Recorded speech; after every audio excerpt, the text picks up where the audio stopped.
Hello everyone, आज की इस वीडियो में मैं क्लास 12 समान हिंदी का मॉडल पेपर दिखाने वाला हूं। और एक बात बता दूं, हर साल प्रीवियस क्वेश्चन पेपर ये है आपको दिखाने वाला हूं, जो इसी टाइप का इसी तरह आपका क्वेश्चन इस बार भी आएगा। तो अगर आप लास्ट तक देखते हैं कि 100 में 100 नंबर का ट्रिक बताने वाला हूं, बिल्कुल जी हाँ, एकदम अच्छे से समझाने वाला हूं, पूरा सोल्यूशन के साथ लेकर आ गया हूं। और हाँ, ये भी साथ साथ बता दूंगा कि इस बार क्या आएगा। हाँ, ये भी बता दूंगा कि इस बार क्या आएगा। तो लास्ट तक बने रहिएगा, मज़ा आ जाएगा, पूरा मज़ा आएगा। बस लास्ट तक देखेंगे तो आपका भी 100 नंबर क्लियर हो जाएगा। बस सिर्फ लास्ट तक बने रहना है, ठीक है।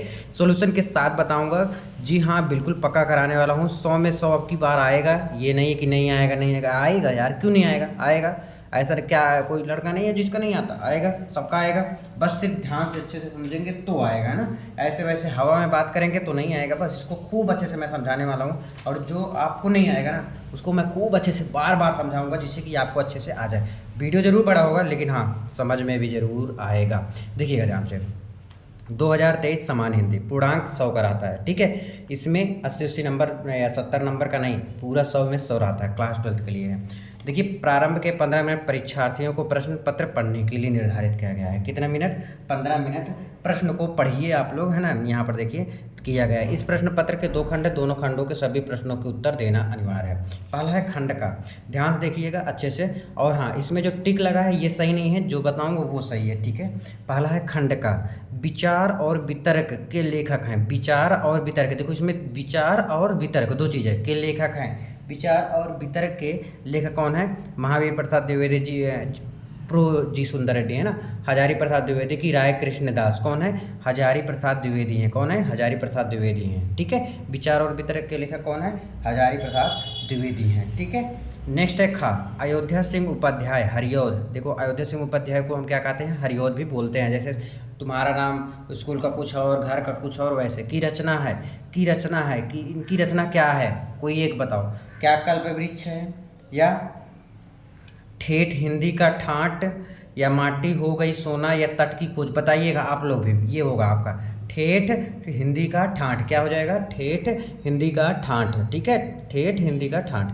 अगला है नीड़ का निर्माण, फिर रचना की विधा है। नीड़ का निर्माण रचना की विधा है, क्या है? आत्मकथा, संस्मरण, नाटक, निबंध। क्या है? नीड़ का निर्माण फिर रचना की विधा। चलो बताइएगा, फिर रचना की विधा आत्मकथा है, नाटक है, संस्मरण या निबंध? क्या है? आत्मकथा है। क्या है मेरे दोस्त? आत्मकथा। तो नीड़ का निर्माण फिर रचना की विधा क्या है? आत्मकथा है, ठीक है। अगला है हरिशंकर पासाई का निबंध संग्रह है।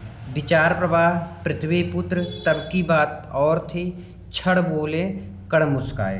क्षण बोले कण मुस्काए, आप लोग बोलिएगा घा का, ठीक है। घा का क्या होता है? हरिशंकर परसाई का निबंध संग्रह क्या है? तब की बात और थी। क्या? तब की बात और थी, समझ आएगा? तब की बात और थी। हिंदी का प्रथम पत्रिका उदंत मार्तंड, उदंत मार्तंड के संपादक थे बालकृष्ण भट्ट, प्रताप नारायण मिश्र, किशोरीलाल गोस्वामी, युगल किशोर शुक्ल। युगल किशोर शुक्ल, बोलिए कौन है? युगल किशोर शुक्ल है। क्या? हिंदी का प्रथम पत्रिका उदंत मार्तंड के संपादक कौन है? युगल किशोर शुक्ल हैं। कौन है? युगल किशोर शुक्ल। अब हम चलते हैं नेक्स्ट पेज में, ठीक है, अच्छे से समझिएगा। मैथिली शरण गुप्त की रचना है। मैथिली शरण गुप्त, रस कलश, सिद्धराज, कामायनी लहर। तो क्या है मेरे दोस्त? सिद्धराज है। क्या है? सिद्धराज। प्रगतिवादी के सशक्त कवि, प्रगतिवादी के सशक्त कवि हैं दो के खा। प्रगतिवादी के सशक्त कवि राम नरेश, बाल मुकुंद, नागार्जुन, डॉक्टर नगेंद्र। कौन है? कौन है बोलिएगा? नागार्जुन है। कौन है? नागार्जुन। प्रगतिवाद के सशक्त कवि कौन है? नागार्जुन है। मास्को अभी दूर है, मास्को अभी दूर है के रचयिता त्रिलोचन, रामस्वरूप शर्मा, हरिशंकर राय बच्चन, शिवमंगल सिंह सुमन। त्रिलोचन, रामस्वरूप, हरिवंश राय बच्चन, शिवमंगल सिंह सुमन। ग वाला बोलिएगा, दो के ग क्या हो जाएगा आपका? शिवमंगल सिंह सुमन हो जाएगा। क्या? शिवमंगल सिंह सुमन। नेक्स्ट है सच्चिदानंद हीरानंद, बहुत बार पूछा गया है। वात्स्यायन गेय के संपादक में कुल कितने सप्तक प्रकाशित है? कुल कितने सप्तक प्रकाशित है? कौन कौन से है? 2, 3, 4। तो मतलब 1, 2, 3, टोटल कितने हो गए? 3। टोटल कितने होते हैं मेरे दोस्त? 3 होते हैं, ठीक है। टोटल कितने होते हैं? 3 होते हैं, ठीक है। आगे देखिएगा, देखो कौन कौन सा होता है। एक दूसरा होता है, तीसरा और चौथा। तो टोटल 1, 2, 3, टोटल कितने हो गए? 3, ठीक है। सुमित्रानंदन पंत को ज्ञानपीठ पुरस्कार मिला, बहुत बार पूछा गया है। लोकायतन पर, कलौर, बूढ़ा चांद पर, चिदम्बरा पर, ग्राम्य पर। अब देखो सुमित्रानंदन पंत का चारों दे दिया गया है ना, चार मतलब इनका ही सारा है। जो लिखी है रचना है, तो इनमें कौन है, चिदम्बरा पर, चिदम्बरा पे मेरे दोस्त इनको ज्ञानपीठ पुरस्कार मिला गया था, मिला है, ठीक है, चिदम्बरा पर, किस पे, चिदम्बरा पर। समझ आया क्या? अगला है, दिए गए गद्यांश पर आधारित निम्नलिखित प्रश्नों के उत्तर दीजिए। चाहे तो आप इसको कीजिए या तो आप दूसरे पेज वाला भी कर सकते हैं, ठीक है, इसको आप देख लीजिए, मैं भी दूसरे पेज वाला करके बता दूंगा कैसे होगा, है ना। ये वाला आप देख सकते हैं, कुछ नहीं है, उपयुक्त गद्यांश का संदर्भ लिखिए, किस पाठ से लिया गया, रेखांकित अंश की व्याख्या कीजिए, रेखा मतलब जिसमें रेखा खींचा गया उसकी व्याख्या, जैसे विज्ञान की प्रगति के कारण नई चीज़ों का निरंतर आविष्कार होता रहता है, यानी विज्ञान की प्रगति के कारण क्या होता है, हमेशा नई नई चीज़ें का आविष्कार हमेशा होता रहता है, नई नई चीज़ें हमेशा बनती रहती हैं। तो मतलब इसको आगे पीछे करके लिख दो मेरे दोस्त, इसको बता रखा हूँ, आप जाके देख लीजिए, इसको आगे पीछे करके लिख लीजिए, बस काम खत्म, ठीक है। इस प्रकार से ये भी हो जाएगा, चाहे वो वाला कीजिए चाहे वो वाला कीजिए। इसमें क्या है मेरे दोस्त, देखो उपयुक्त गद्यांश का संदर्भ लिखिए, इसका संदर्भ है यानी किस पाठ से लिया गया है, फिर रेखांकित अंश की व्याख्या कीजिए, जिसके नीचे रेखा खींची गई है उसकी व्याख्या करना है, ठीक है। फिर महर्षि अरविंद ने क्या कहा है, अब देखो इसमें महर्षि, देखो इसमें कॉमन क्या है, महर्षि अरविंद, तो इसमें हम भी खोजेंगे कि महर्षि, देखो यहाँ पर जैसे कि महर्षि अरविंद ने कहा कि हम भी ऊर्जा के ही अंश हैं, तो इसका क्या हो जाएगा आंसर, महर्षि अरविंद ने कहा है कि हम भी ऊर्जा के अंश हैं, बस इतना ही आंसर हो जाएगा, 2 नंबर यहाँ से भी कन्फर्म। हम इस संसार में जो कुछ देखते हैं वो वह क्या है, तो देखो क्या है, एक दूसरे के पूरा तादाद, अब इसको आप पढ़ेंगे ना, इसको पढ़ेंगे तब आपको पता चल जाएगा, जो कुछ भी हम इस संसार में देखते हो क्या है, वह ऊर्जा का ही स्वरूप है। इसका आंसर क्या हो जाएगा, क्या हो जाए, हम इस संसार में जो कुछ देखते हैं वह क्या है, देखो जो कुछ भी देख रहे हैं संसार में वह ऊर्जा का ही स्वरूप है। इसका आंसर क्या हो जाएगा, यह ऊर्जा का ही स्वरूप है, ठीक है। आगे देखिए, अस्तित्व तादात्म्य शब्दों में अर्थ लिखिए, इसका इसमें से अस्तित्व और तादात्म्य का अर्थ लिखना है, ठीक है। नेक्स्ट आपका दिए गए पद्यांश पर आधारित निम्नलिखित प्रश्नों के उत्तर, तो मतलब ये पद्यांश है, इसी में आंसर छाट के लिखना है। सेम प्रोसेस यहाँ पर है, मैं कहता हूँ जग मेरी दुर्धर गति के अनुकूल बने, मैं कब कहता हूँ जीवन मरुनंदन कानन का फूल बने, कांटा कठोर है तीखा है उसमें उसकी मर्यादा है, मैं कब कहता हूँ वह घटकर प्रांतर का ओझा फूल बने। ये मतलब कहा गया है, इतना मतलब है आपका, इसी में से छाट के आपको लिखना है, ठीक है। लिख ले जाओगे, कोई दिक्कत होगी बता देना, इसका अगर सोल्यूशन चाहिए कॉपी में लेकर आऊँगा मैं लिख के, ठीक है। नेक्स्ट आपका, फिर एक लेखक का साहित्यिक परिचय, तो चाहे आप वासुदेव शरण अग्रवाल का लिख दो चाहे जिसका लिख दो, यहाँ पर भी आपको एक लिखना है। फिर है देखो बहादुर, बहादुर के बारे में आपको बताना है, ठीक है। देखो 2 चीज़ पढ़ना है आपको, बहादुर को पढ़ना है और लाठी को। बहादुर कहानी थोड़ा मैं संक्षेप में बता दूँ, देखो बहादुर एक बहुत गरीब लड़का था और ये नेपाल का था, कहाँ का, नेपाल का, 12-13 साल का एक लड़का, गरीब लड़का था, जो 12-13 साल का ही लड़का था जब, तभी इसको घर से अपने भाग गया था, ठीक है। और घर से भाग के तो दूसरे के यहाँ 12-13 साल में क्या करेगा, वो काम ही करेगा दूसरे के यहाँ, तो वहाँ काम करने लगा किसी के यहाँ नौकर का। फिर अब काम करते करते क्या हो गया, उसको बहुत ज़्यादा प्रताड़ना मिलने लगी, उसको डांट मिलने लगा, उसको मारने लग गए सभी लोग हैं। तो कुछ दिन बाद चोरी दूसरा करता था, लेकिन बहादुर एक लड़का है ना, तो बहादुर के ही ऊपर इंजाम जाता था कि बहादुर ने चोरी किया, जबकि ऐसा नहीं था। बहादुर बहुत ही अच्छा ईमानदार लड़का था। फिर कुछ दिन बाद वह छोड़ के चला जाता है, फिर उसको मालिक जो है बहादुर को बहुत पीटते भी हैं, फिर बहादुर छोड़ के भाग जाता है वहाँ से। फिर क्या होता है, जो मालिक थे बहुत पछताते हैं, क्योंकि सबको क्या हो गया, बैठ के खाने का आदत पड़ गया है। बस सेम यही है बहादुर की कहानी, ठीक है, लिख ले जाओगे। एक है लाठी, लाठी एक लेडीज, लाठी या तो बहादुर आएगा या तो लाठी आएगा, 2 में से एक आएगा, कन्फर्म है। तो भाई दोनों पढ़ लेना, क्या दोनों पढ़ लेना, ठीक है। क्या है, स्वपठित खंड काव्य, ये स्वपठित जो आप पढ़े हो ना, अपने स्कूल में पहले पूछ लीजिएगा कि ये भैया किस में, एक भी नंबर आपका कटेगा नहीं, देखो 100 में 100 आएगा, टेंशन मत लो। हाँ, स्वपठित खंड काव्य ये तो कंफर्म रहता है कि ये आएगा ही आएगा, तो आप अपने स्कूल में पूछ लीजिए सर क्या आएगा, तो बता देंगे अपने आप से, ठीक है। यहाँ पर देखिए खंडखा, खंडखा में संस्कृत आ जाता है, तो संस्कृत में यही चीज़ जो है आगे पीछे करके आप लोग लिखिएगा, यहाँ से आएगा और यहाँ 2 है ना, तो 5-5 नंबर, सॉरी 7-7 नंबर का आएगा, क्योंकि इसका संदर्भ लिखना होता है, संदर्भ 2-2 नंबर का आपका हो जाता है। चलो नेक्स्ट पेज में, निम्नलिखित मुहावरे और लोकोक्तियों में से किसी एक का अर्थ लिखकर वाक्य में प्रयोग कीजिए, ध्यान दीजिएगा। एक का लिखना है, मैं एक ही बता दे रहा हूँ, है ना। देखो पहला है आँखों में धूल झोंकना, अब ऐसा नहीं है कि 4 तो पढ़ लोगे आपको आ जाएगा, कन्फर्म हो जाएगा, ठीक है। आँख का पहला क्या है, आँखों में धूल झोंकना। दूसरा है जहाँ चाह वहाँ राह। तीसरा है तिल का ताड़ बनाना। चौथा है दूर के ढोल सुहावने। क्या है, दूर के ढोल सुहावने। देखो बात बताऊँ, अब तिल का ताड़ बनाना, जैसे तिल का ताड़ बनाना मतलब छोटे चीज़ को बहुत बड़ा करके दिखाना। जैसे तुम्हारे घर में हीरा होता होगा, इसको वाक्य प्रयोग भी करके बताना है ना। वाक्य प्रयोग, शिवम ने राम का थोड़ा गलती करने के बावजूद भी सर से बढ़ा चढ़ा के बताया। इसलिए बढ़ा चढ़ा के बताया क्योंकि उसको मार पड़े, है ना। जैसे घर में भाई बहन से मार होता है, अब भाई बहन क्या जानबूझ के मम्मी पापा से चढ़ा बढ़ा के करते हैं जिससे कि उसको मार पड़े, ये चीज़ है तिल का ताड़ बनाना।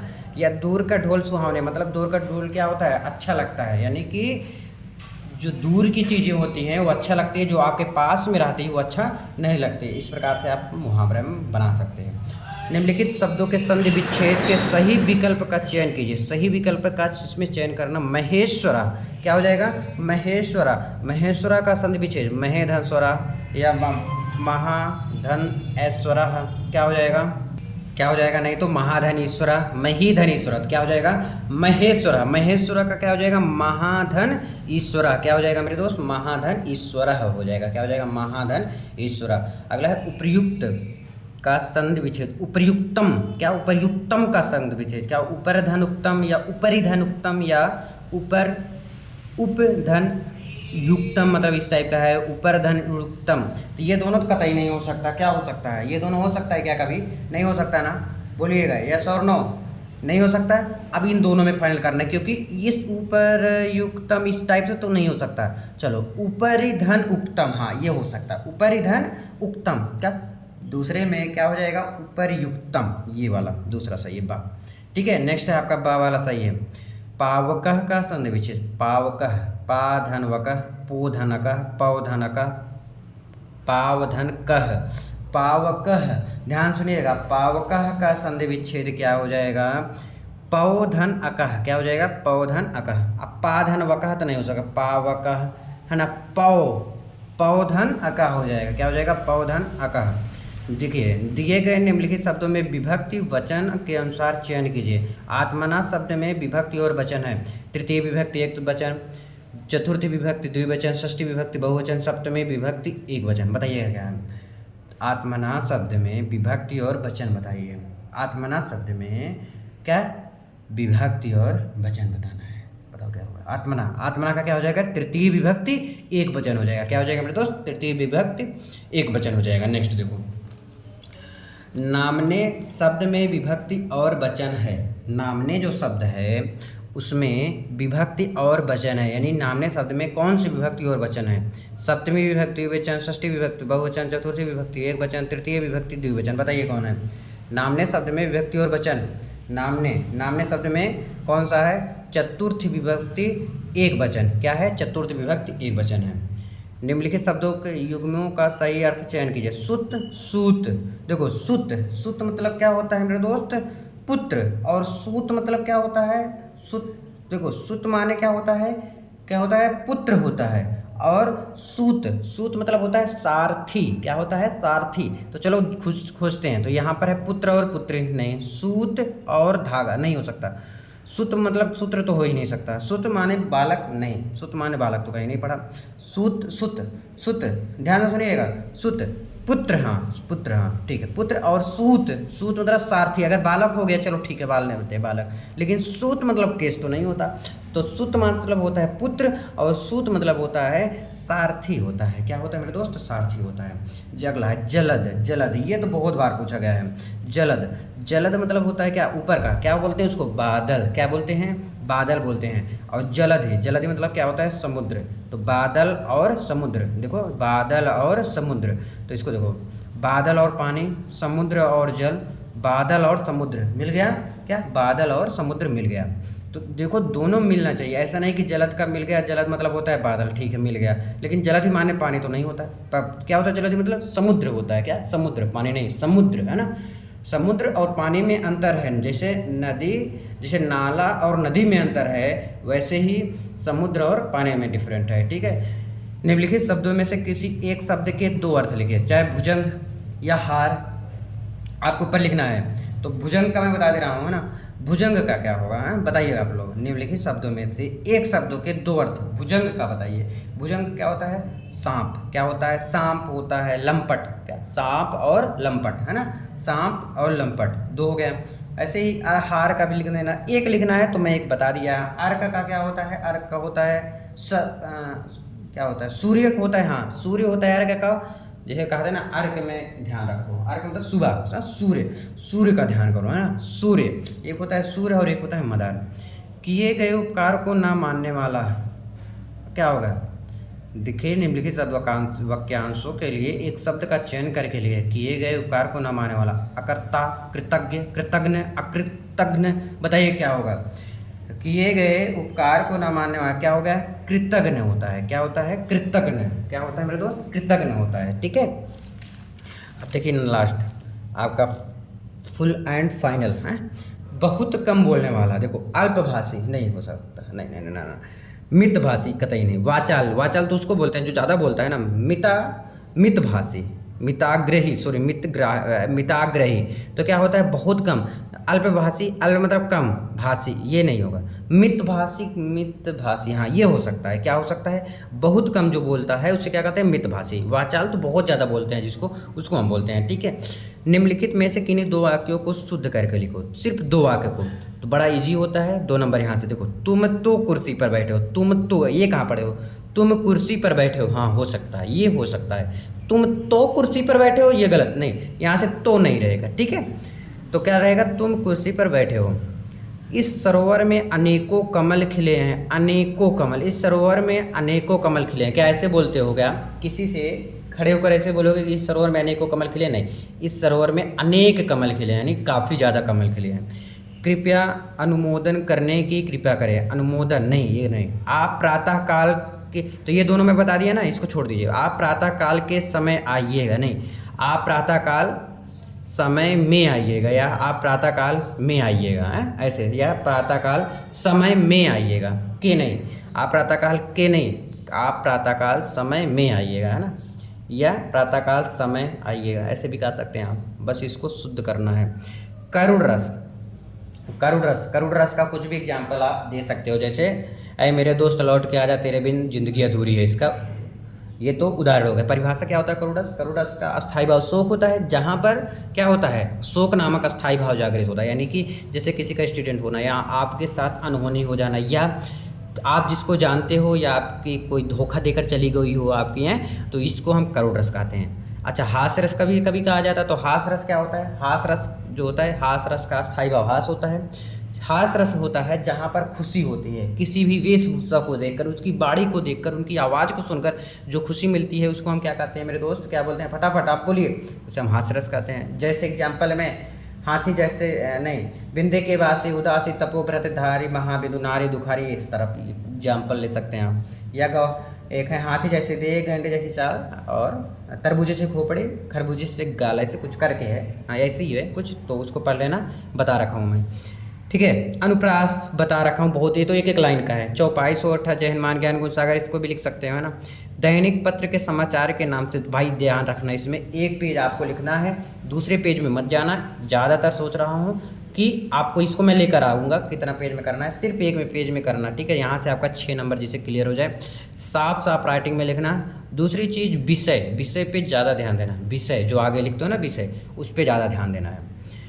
निम्नलिखित विषयों में से किसी एक पर अपनी भाषा शैली में निबंध लिखो, अपनी भाषा में। ठीक है, अपनी भाषा शैली में निबंध लिखो। ये 9 नंबर का है, तो मेरे दोस्त यहाँ रखना, ये 9 नंबर का है, तो यानी कि कम से कम 7 से 8 हेडिंग लिखो। ध्यान से सुन लो, 7 से 8 हेडिंग आपको लिखना है। ठीक है, और वही ऑप्शन चुनो जो आपको आता हो, जो आपको आता हो वही ऑप्शन चुनो और उसी पे काम करो, वही लिखो आप लोग हैं। इस प्रकार से आप करेंगे तो आपको पूरा का पूरा नंबर मिलेगा। आई होप आप लोग समझे होंगे। तो आज के लिए बस इतना ही, मिलते हैं नेक्स्ट वीडियो में। कोई डाउट होता है तो आप लोग कमेंट करके जरूर बताइए। Thank you so much.